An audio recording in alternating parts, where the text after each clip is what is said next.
The Boy Who Cried Thunder. Ethan was a playful boy who loved to make up stories to get attention.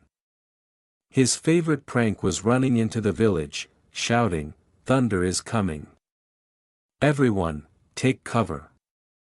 The villagers, scared of storms, would rush to secure their homes, only to find clear skies.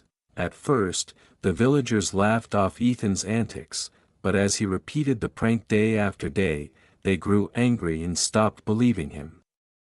One day, "No one will listen to you when it's real," an old farmer warned. One afternoon, dark clouds rolled in, and the wind began to howl. Lightning flashed, and thunder roared in the distance. Ethan ran to the village, shouting, "Thunder is coming for real. Please take cover." But the villagers ignored him, thinking it was another joke.